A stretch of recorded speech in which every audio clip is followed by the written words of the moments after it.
ఏమనుకోవద్దండి ఈ సినిమా. ఈ పాట గురించి నీకు చెప్పకపోతే నేనేం ఫీల్ అయ్యానో మీకు తెలియదు. ఒక తల్లి లేనివాడు తల్లిని చూసుకోవాలంటే కూతురులో చూసుకుంటా.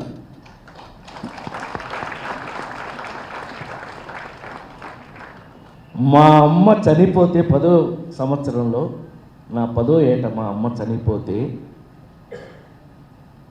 నేను ఒక రాజేంద్ర ప్రసాద్ అనే ఒక నటుడినైతే, నటుడిగా 40 సంవత్సరాలు నటిస్తే బేవర్ సినిమాలో యాక్ట్ చేసినప్పుడు ఒక కన్న కూతురు కళ్ళ ముందు కన్న కూతుర్ని బలి ఇస్తే, ఆ కన్న కూతురు మీద ఒక పాట రాయమని అడిగితే, అది సుద్దాల అశోక్ తేజన్ రాయమని నేను అడిగితే అతను రాస్తే ఆ పాట వింటే first time Kashyap hats off to you.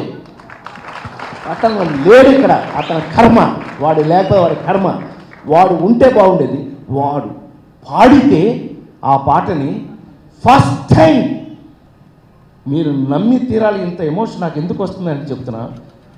Ramesh చెప్పాలి నాకు ఆ పనికి మాలిన సెల్ ఫోన్లో వినిపిస్తే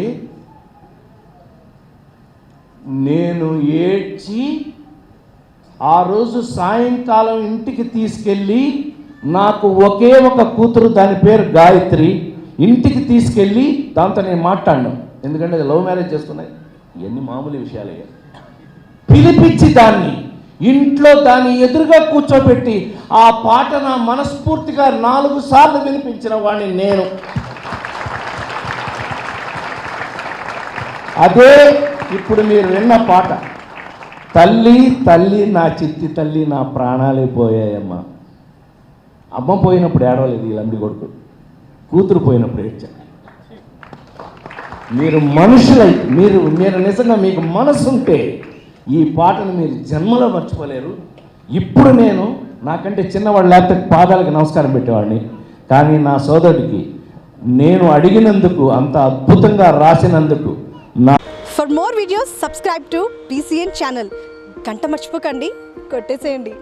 please subscribe BCN channel. Please subscribe BCN channel.